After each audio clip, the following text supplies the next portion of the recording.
জনসংখ্যার সাথে পাল্লা দিয়ে বাড়ছে বহুতল ভবন, ফলে দিন দিন ছোট হয়ে আসছে খোলা জমির পরিমাণ। কংক্রিটের শহরে গাছ লাগানোর মতো জায়গা পাওয়া অনেকটাই কঠিন হয়ে পড়েছে। তাই শখের বাগান কিংবা নিজের পরিবারের পুষ্টির চাহিদা মেটানোর জন্য শহুরে মানুষদের জন্য সেরা অপশন হলো ছাদ বাগান। শৌখিন এবং সচেতন মানুষদের কাছে দিন দিন জনপ্রিয় হয়ে উঠেছে ছাদ বাগান।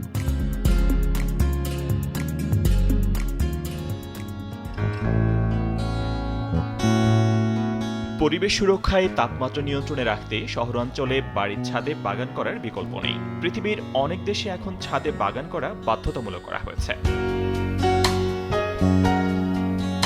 ইট পাথরের যান্ত্রিক ও ব্যস্ত নগর জীবনে মানুষের পক্ষে বিষমুক্ত শাকসবজি, ফলমূল স্বপ্নের মতো ব্যাপার। তাই তৃপ্তিদায়ক সবজির জন্য অনেকেই বেছে নিয়েছেন বিকল্প পথ।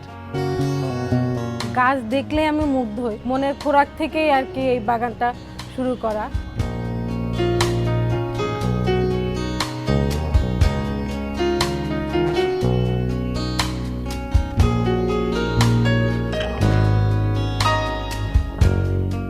নগরীর ভবনের ফাঁকা ও পড়ে থাকা ছাদগুলোকেই নিজ হাতে চাষ করে ফরমালিন মুক্ত ফল, ফুল, শাকসবজির জন্য বেছে নিয়েছেন নগরবাসী। তাই তারা নিয়মিত ছাদেই চাষ করছেন শাকসবজি, ফলমূল ও ঔষধি গাছ।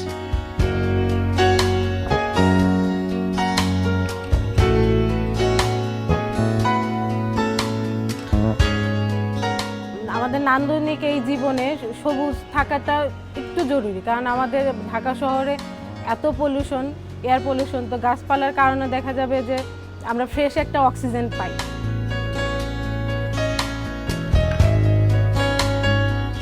রাতারাতি জনপ্রিয় হয়ে উঠছে ছাদ বাগান। এক একটি ফাঁকা ছাদ এখন যেন পরিণত হয়েছে সবুজ শ্যামল মাঠে।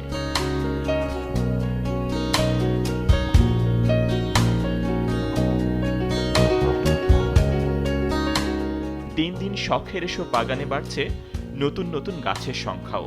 পাশাপাশি নান্দনিক সৌন্দর্যে ভরপুর থাকছে বাড়ির ছাদ।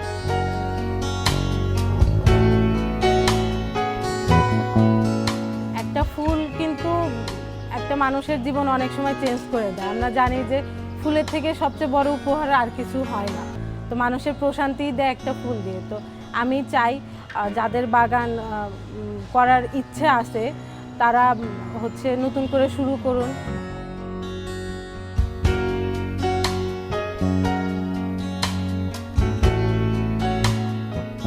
পুরনো ছাদ বাগানগুলোর পরিধি বাড়ানোর পাশাপাশি নতুন করে বাগান করতে আগ্রহী হয়ে উঠেছেন অনেক পরিবার।